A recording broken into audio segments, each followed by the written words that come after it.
एक मुंडा पंजाबी जिदे नैन शराबी ओनू लव यू आँख के दिल ले गई कुड़ी गुजरात की। जी हाँ, आज मैं जिस विषय पे बात करना चाहती हूँ वो टू स्टेट्स हैं। अगर आप एक अदर कम्युनिटी में स्टेट में शादी करते हो तो उसके क्या इफ़ेक्ट और साइड इफ़ेक्ट होते हैं वो मैं बताऊँगी। आजकल मैरिजेस हो भी रही हैं। फेसबुक, इंस्टा, ट्विटर, ईटीसी शादी.com का ज़माना है। तो आप एक शहर या अपनी जात बिरादरी में शादी के लिए बंध के नहीं रह गए हो। आपकी शादी अदर कम्युनिटीज़ में भी होती है, अदर स्टेट्स में भी होती है। पहले हुआ करती थी लेकिन कम था। लेकिन आजकल सोशल मीडिया और सारे ऐप्स वगैरह के आ जाने से और ट्रैवलिंग कहते हैं ना, कम्युनिकेशन ज़्यादा हो जाने की वजह से हम लोग अब बाहर स्टेट्स में मैरिजेस करने लगे हैं। और मैरिजेस इसमें सर्वविदित है, कोई समझाने वाली बात नहीं है। मैक्सिमम मैरिजेस लव मैरिज हो रही है, लड़के लड़कियां आपस में एक दूसरे को पसंद करते हैं। आज का समय बदल गया है, फिर मैरिज होती हैं। तो आज मैं साइड इफ़ेक्ट समझाने वाली हूँ कि ये सब साइड इफ़ेक्ट होते क्या है। अखियाँ मांगे मंजूरी, करे तेरी ही जी हजूरी, कजरा सिहाई सब मन रंग जाए, तेरी कस्तूरी रैन जगाए, मन मस्त मलंग बस तेरा नाम दोहराए, और तेरे संग सूखी रोटी भी भाए, मन मस्त मलंग बस तेरा नाम दोहराए। आपको याद ही आ गया हो ये कौन सी मूवी का गाना है और इस मूवी में क्या दिखाया गया था। बहुत ही बेस्ट मूवी थी। ऐसे ही झुमका गिरा था रॉकी और रानी की प्रेम कहानी में, उसमें भी यही दिखाया गया कि दो स्टेट, दो कम्युनिटीज़ कितने अलग हो सकते हैं, उनकी सोच विचार कितनी अलग हो सकती है। अब मैं किसी भी कम्युनिटी का बहिष्कार नहीं कर रही, ना किसी की बुराई कर रही हूँ। मैं ये बता रही हूँ कि जैसे कि ये पंजाबी कम्युनिटी है, यहाँ के लोग थोड़े से बिंदास होते हैं, घूमना फिरना ये सब पसंद करते हैं। बंगाली लोग थोड़े रिजर्व से होते हैं, जैसे मूवी में भी दिखाया गया था।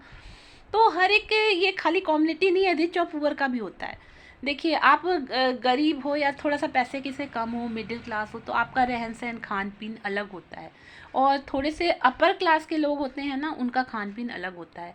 अब अगर आपने मैरिज कर ली थोड़े से लो क्लास के, आप हाई क्लास में हो, लो क्लास में मैरिज कर ली, या आप लो क्लास के हाई क्लास में मैरिज कर ली, इसीलिए कहते हैं पहले के लोग क्या कहते थे कि अपने बराबर के स्टेट के बराबर के लोगों में शादी करते थे और अपने ही कम्युनिटी में शादी करते थे।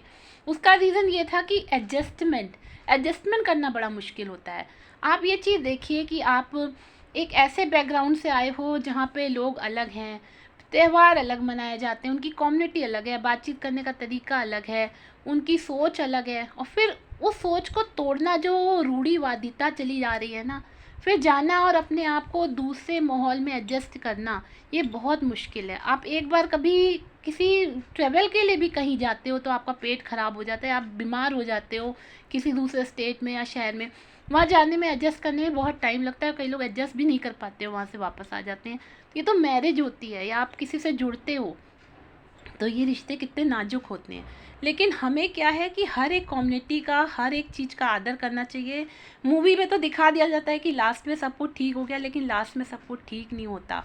मैरिजेस टूटने का और डिवोर्स होने का सबसे मेन कारण ये भी होता है कि आप अलग कम्युनिटी में चले गए हो, वहाँ के लोगों के संग आप एडजस्ट नहीं कर पा रहे। मान लो एक लड़की आपको पसंद आई, आपने उसको तो पसंद कर लिया, आपने शादी कर ली, आप अलग स्टेट में चले गए। यहाँ से आप, किसी लड़की ने शादी की या लड़का गया, अपना घर छोड़ दिया, आप अलग जगह पे चले गए, वहाँ पे कम्युनिटी में रह रहे हो। अब आप ना वहाँ पे अपने फ्रेंड्स से जुड़ सकते हो, ना आप अपने रिश्ते से जुड़ सकते हो। आजकल फ़ोन में कम्युनिकेशन हो जाता है, तो जो टॉर्चर होता है, अगर आप लड़की को अलग भी कर देते हो, आजकल जो फैशन बना हुआ है कि लड़का लड़की को अलग कर दिया, वो अपना आराम से अपनी गृहस्थी रहेंगे, हम लोग को इंटरफेयर नहीं कर रहे हैं।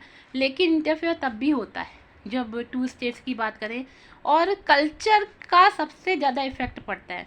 मान लीजिए कि आपके कल्चर में आपने बचपन से देखा है कि हम एक पर्टिकुलर चीज़ें कर रहे हैं, और नया बंदा आया, वो अपने कल्चर का बता रहा है कि मैं ऐसा करता हूँ। उनके रहन सहन का, बैठने का, उठने का, कहीं जाने का, हर एक चीज़ अलग होती है। पंजाबी कम्युनिटी में थोड़ा सा शोर शराबा और फन इंजॉयमेंट ज़्यादा है। कई लोग बुक्स रीडिंग पसंद करते हैं, कई लोग शांत स्वभाव के होते हैं। तो हर एक कम्युनिटी में अपना अलग अलग रीति रिवाज होते हैं। तो एक से दूसरे में जब रिपल होता है ना, मैंने कई बार देखा है, पूजा पाठ में भी लड़कियां बैठेंगी, अरे हमारे यहाँ तो ऐसे ये सिंदूर नहीं रखा जाता, हमारे यहाँ ये माला ऐसे नहीं चढ़ाई जाती, फूल ऐसे नहीं किए जाते, पूजा पाठ तक में भी वो लोग ये बता देंगे कि या कोई भी रीति रिवाज करने में कि अरे ये तो ऐसे नहीं किया जाता, हमारे यहाँ तो ये चीज़ ऐसे की जाती है। फिर उसी चीज़ों में मतभेद बढ़ते चले जाते हैं। लड़का लड़की तो आपस में अटैचमेंट में होते हैं, लेकिन जो उनके परिवार वाले होते हैं, फ्रेंड्स होते हैं, रिलेटिव्स होते हैं, पता है क्या सुनने को मिलता है? ऐसे बोलते हैं अधिकतर, अरे वो तो पंजाबिन ले आया, कोई गुजराती में, अरे वो तो गुजराती ले आया, वो गुजरातीन है, ऐसी है, गुजराती लोग ऐसे होते। एक हम लोगों ने एक माइंड सेट कर रखा है कि गुजराती लोग ऐसे होते हैं, पंजाबी लोग ऐसे होते हैं। लेकिन मैं आखिरी में बस यही कहना चाहूँगी, कोई भी कम्युनिटी हो, कहीं भी हो, एडजस्टमेंट करने में टाइम लगता है। इसके बारे में विस्तार से वीडियो मैं आगे बनाऊंगी, क्योंकि गुजराती में कहते हैं आई लव यू, अंग्रेजी में कहते हैं कि आई लव यू, गुजराती माँ बोले थने प्रेम करो छू, और पंजाबी में कहते हैं